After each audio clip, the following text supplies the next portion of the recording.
Yeah, kaya gising ko lang. Excited ako ngayong araw kasi may darating akong parcel galing sa Lazada na gagawa natin ng review mamaya. So, stay tuned lang kayo.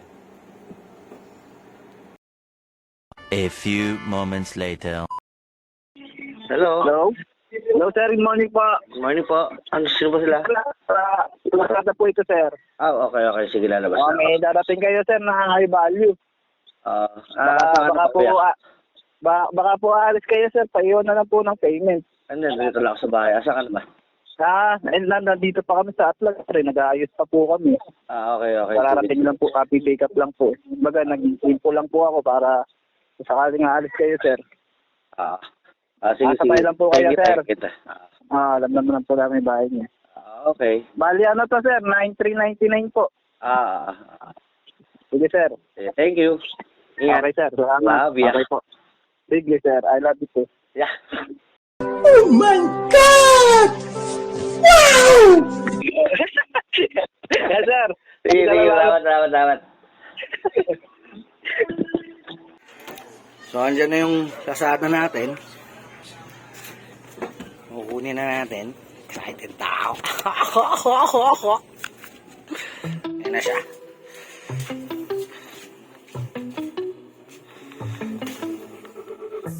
Yeah.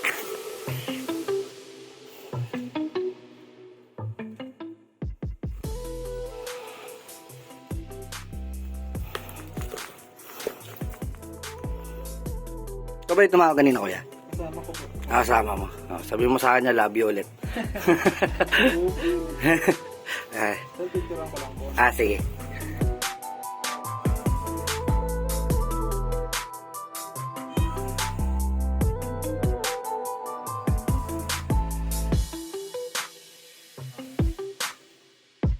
Yeah, thank you Sige, ingat. Salamat. Bye-bye. Ito na! Ito na siya. So, pasensya na kayo guys at medyo mausok dito sa kwarto kasi nagbe-vape ako. Anyways, kuya, pabot naman ng gunting dyan.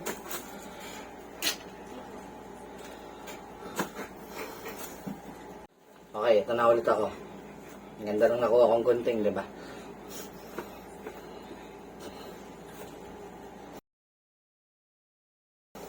Anyways, bago natin siya buksan, bago natin siya i-unbox, ano ba tong box na to? This is a Refurbished DJI Ronin SC from Lazada. May mga nagtatanong sa akin kung okay daw bang bumili ng gadget o ng gamit sa Lazada. Safe daw ba? Well, ngayon, malalaman natin kung talagang legit na bumili sa Lazada ng gadget like this one, ng gimbal. Tsaka, ito nga pala, itong gimbal nga pala na to is refurbished. Parang, ako pagkakaintindi ko kasi, parang second hand, ganun. Yan. So, baksan natin to. Unbox. Laki ng gunting. Kuya, ano mo pa ako ng gunting kay nanay? Napaka ng gunting niya.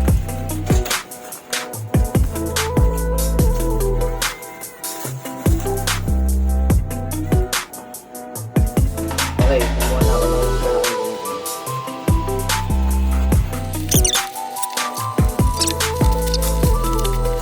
Charan! Ay, Ching! Legit, bro. Bro, legit. Kuya, namin. Ay, ito lang Pitin natin.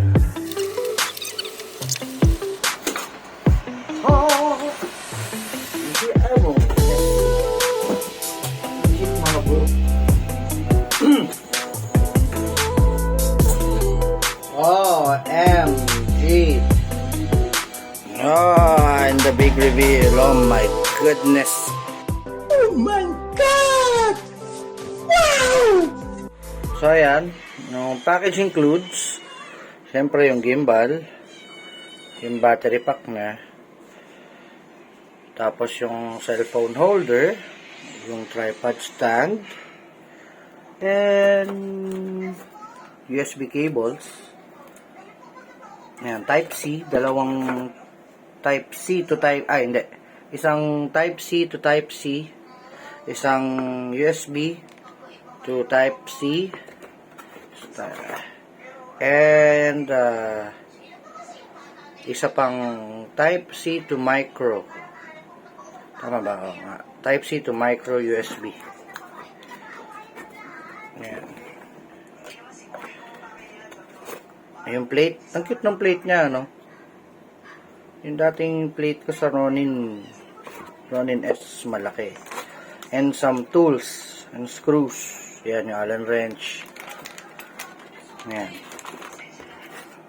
Dahil na-unbox na natin yung ating gimbal, i-assemble ka lang siya, tapos gawa tayo ng test. Tayo shot mamaya.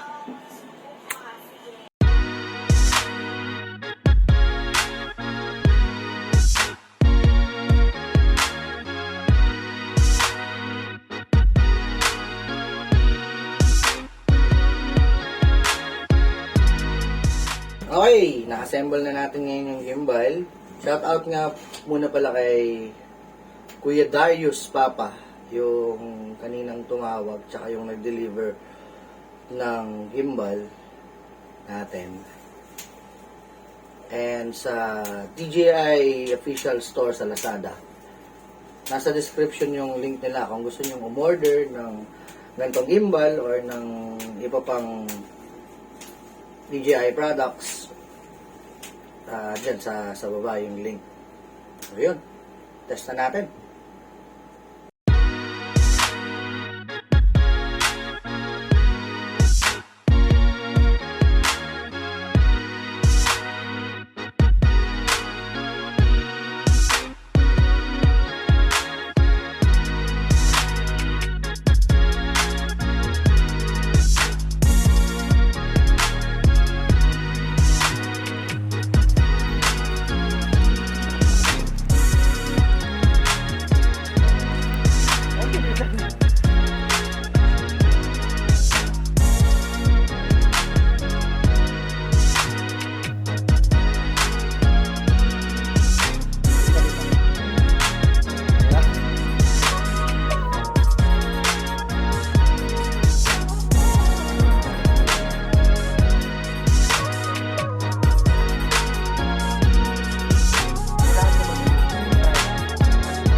Okay, yan. Natest na natin yung ating bagong gimbal, yung ating DJI Ronin SC.